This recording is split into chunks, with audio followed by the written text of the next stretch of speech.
Pemirsa dan juga penikmat channel YouTube MZT Malang Raya dimanapun Anda berada, kita masih melanjutkan kajian-kajian kita tentang hukum-hukum atau permasalahan-permasalahan yang berkaitan dengan pernikahan.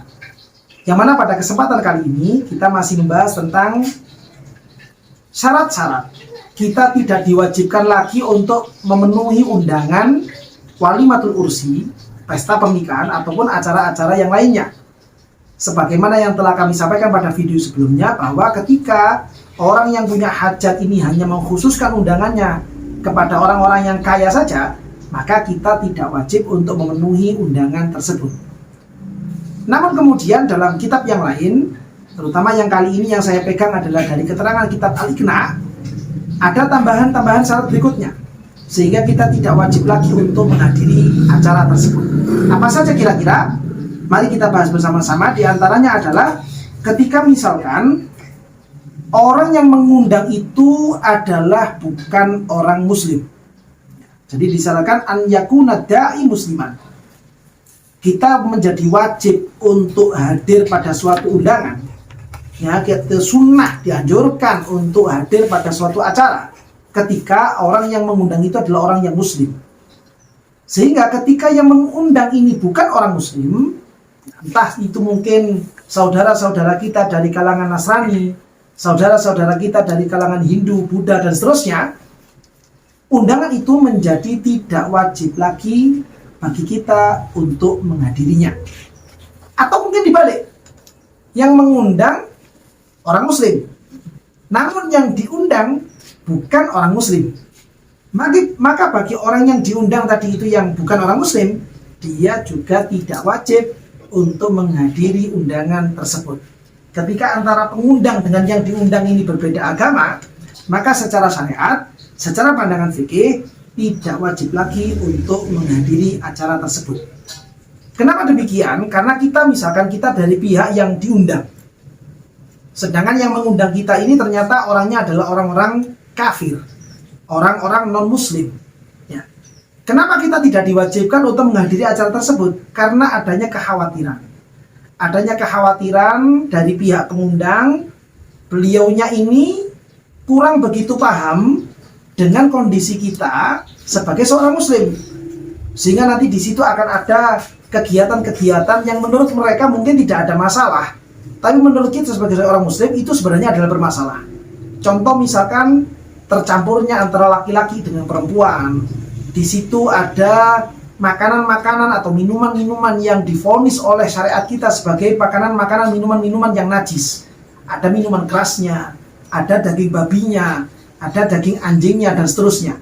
Yang mana itu menurut kita sebagai orang muslim itu adalah hal yang terlarang.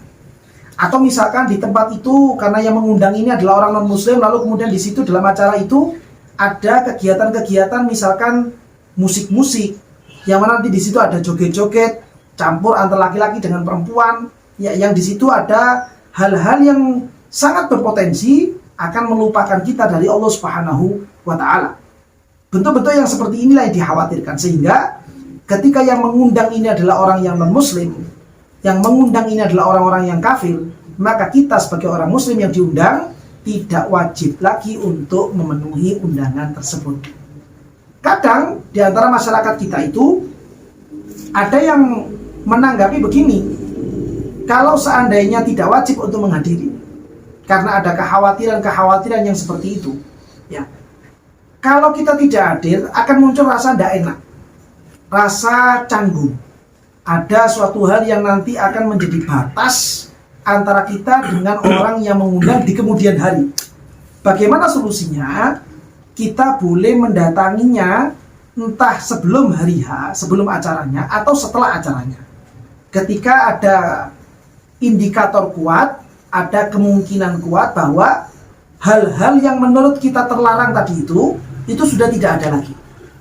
Misalkan sebelum hari H, di tempat acara sana belum menyiapkan pentas orkes, belum menyiapkan elektron, belum menyiapkan acara apa-apa, ya masih normal-normal saja. Mungkin hanya sebagian orang saja yang sibuk dengan mempersiapkan konsumsi, tempat, dan lain sebagainya. Kita hadir di situ demi untuk menghormati undangannya, ini tidak ada masalah.